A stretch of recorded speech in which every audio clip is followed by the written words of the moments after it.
జిల్లాలోని పట్టణ ప్రాంతాల్లో వేసవిలో తాగునీటి ఎద్దంటిని ఎదుర్కోవడానికి తక్షణ అవసరాల కోసం 17.96 కోట్ల రూపాయలు మంజూరు చేసినట్లు 20 సూత్రాల అమలు కమిటీ చైర్మన్ లంక దినకర్ వెల్లడించారు.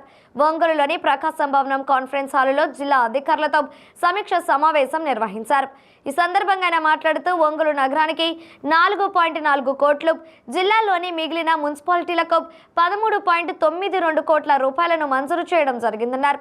సంబంధిత అధికారులు ఆ నిధులను వినియోగించి పట్టణ ప్రాంతాల్లో తాగునీటి సమస్య తలెత్తకుండా చూడాలని ఆదేశించారు.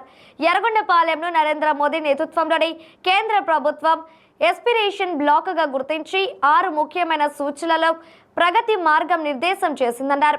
ఆరోగ్యానికి సంబంధించిన పరీక్షలలో గర్భిణీ స్త్రీల రక్షణ కోసం రిజిస్ట్రేషన్ 91%, జనాభాలో మధుమేహం, బీపీ పరీక్షలు 81%, గర్భిణీ మహిళల కోసం పోషక బలవర్ధక ఆహారం 100%, వ్యవసాయ సాయిల్ హెల్త్ శాంపుల్ సేకరణ అనంతరం కార్డుల జారీ 45%, సామాజిక అభివృద్ధిలో భాగంగా స్వయం సేవ బృందాలకు రివాల్వింగ్ ఫండ్ 60% ఫలితాలు సాధించడం జరిగిందని అధికారులు తెలిపారు. మొత్తం కూడా రాష్ట్ర వ్యాప్తంగా 51 మండలాలు కరువు మండలాలుగా ప్రకటిస్తే ప్రకాశం జిల్లాలో 17 మండలాలు కరువు మండలాలుగా ఇక్కడ ఉన్నటువంటి పరిస్థితి. ఈ 17లో 11 అతి తీవ్రమైనటువంటి కరువు ప్రభావం ఉన్నాయి. ఒక 6 కరువు ఛాయలు ఉన్నటువంటి పరిస్థితిలో ప్రకాశం జిల్లాలో ఉన్నాయనేటటువంటి అంశాన్ని కూడా అధికారులు రాష్ట్ర ప్రభుత్వం వాటికి సంబంధించి కేంద్రం నుంచి కూడా నోటిఫికేషన్కి జీవో ద్వారా పంపించడం జరిగిందని చెప్పడం జరిగింది. జిల్లాలో పొల్లల చెరువు, దొనకొండ, కుడిచేడు, మర్రిపూడి, ఖమ్మం, తర్లపాడు, పెద్దారవీడు, సొంతనూతులపాడు, ఒంగోలు, వెలిగండ్ల, బేస్తవారిపేట అతి తీవ్ర కరువు ఉన్నటువంటి మండలాలుగా, కొనకనమిట్ల, మార్కాపురము, చీమకుర్తి, సిఎస్పురము, పామూరు, రాచర్ల మండలాలు కరువు ఛాయలో ఉన్నటువంటి పరిస్థితి.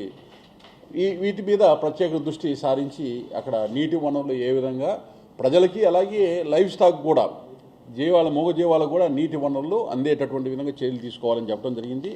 కరువు కారణాలు కూడా అధికారులు తెలియజేశారు వారు ఇచ్చిన నివేదికలో. అయినా త్రాగు సాగునీరుకు సంబంధించి ఎక్కువగా ఆధారపడుతున్నటువంటి మండలాలు ఉండటం వల్ల 12 మండలాల్లో 93 గ్రామాలలో జలాలు బాగా అడుగంటిపోయినటువంటి పరిస్థితి. అందులో ఇందాక అధికారులు చెప్పారు దాదాపు ఒక 58 గ్రామాల్లో వోల్టా చట్టం ప్రకారం ఏ విధంగా కూడా అక్కడ భూగర్భ జలాలను వినియోగించుకోవటం నిషేధించినటువంటి పరిస్థితి. ఒకటి జల్ జీవన్ మిషన్ ఏదైతే ఉందో దాని ద్వారా సస్టైనబుల్ దీర్ఘకాలిక నీటి వనరుల లభ్యత ద్వారా ముఖ్యంగా వెలుగొండని పూర్తి చేసుకోవటం, దాని ద్వారా పరిష్కారం. అలాగే రామతీర్థం నుంచి తీసుకునేటటువంటి వాటర్ పైప్ లైన్స్ కొన్ని ఇబ్బందులు ఉన్నాయన్నారు.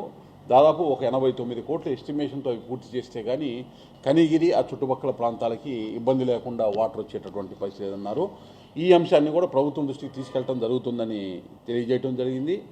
వెలుగొండ పూర్తితో పశ్చిమ ప్రకాశం జిల్లాలో కరువుతో పాటు ఫ్లోరైడ్ సమస్యకి మనము చరమగీతం పాడి కిడ్నీ వ్యాధి బాధితుల సమస్యను పరిష్కరించుకోవడానికి అవకాశం ఉంటుంది.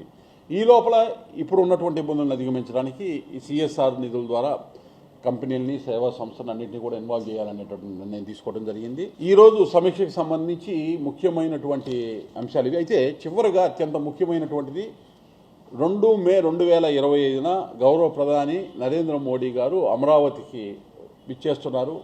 ముఖ్యమంత్రి చంద్రబాబు నాయుడు గారు వారి నేతృత్వంలో ఏదైతే అమరావతి రాజధాని నిర్మాణానికి సంబంధించి 1,00,000 కోట్ల రూపాయల వరకు ప్రారంభ పనులకి సంబంధించి శంకుస్థాపనకి గౌరవ ప్రధాని నరేంద్ర మోడీ గారు వస్తున్నారు.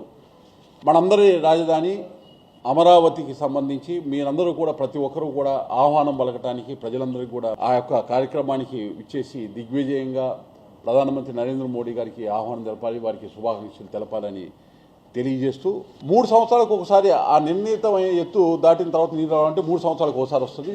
ఆ వాటర్ సోర్స్ ఇస్తే ఇక్కడ మొత్తం కూడా వెనకబడిన ప్రకాశం జిల్లాకి సంబంధించి ఇబ్బంది పోద్ది, స్టోరేజ్కి కూడా వాటర్కి నదుల అనుసంధానంలో ఉపయోగపడుద్దని చెప్పినప్పుడు ఇమ్మీడియట్గా 2వ తారీఖు ఉదయం 10 గంటలకల్లా నిమ్మల రామానాయుడు గారు మంత్రి గారి దగ్గర నుంచి నాకు ఫోన్ వచ్చింది. 3ంటికి వాళ్ళ అసెంబ్లీ అయిపోయిన తర్వాత 2వ తారీఖు మనం కూర్చుందామని. వారు ఓఎస్డీని అలాగే ఈఎన్సీ గారిని నిమ్మల రామానాయుడు గారు ముగ్గురు మేము కూర్చొని చర్చించిన తర్వాత మొన్న మార్కాపురం వచ్చినప్పుడు గౌరవ ముఖ్యమంత్రి గారు అనుసంధానంలో వెలుగొండని కూడా చెప్పడం జరిగింది. అయితే నేను పని అయ్యే వరకు ప్రెస్ మీట్లో మాట్లాడకూడదు అనుకున్నాను. ఇంకా ముఖ్యమంత్రి గారు చెప్పిన తర్వాత అవసరం కుదరలేదు. ఇప్పుడు మీరు ప్రశ్న ఇచ్చారు కాబట్టి ఇది ఏంటి అనేది ఇది నేను సమాధాన రూపంలో నేను ఏం చేశానని చెప్పుకునే అవకాశం కలిగి దానికి సంబంధించి కూడా సంపూర్ణంగా చాలా కమిట్మెంట్తో ఉన్నారు.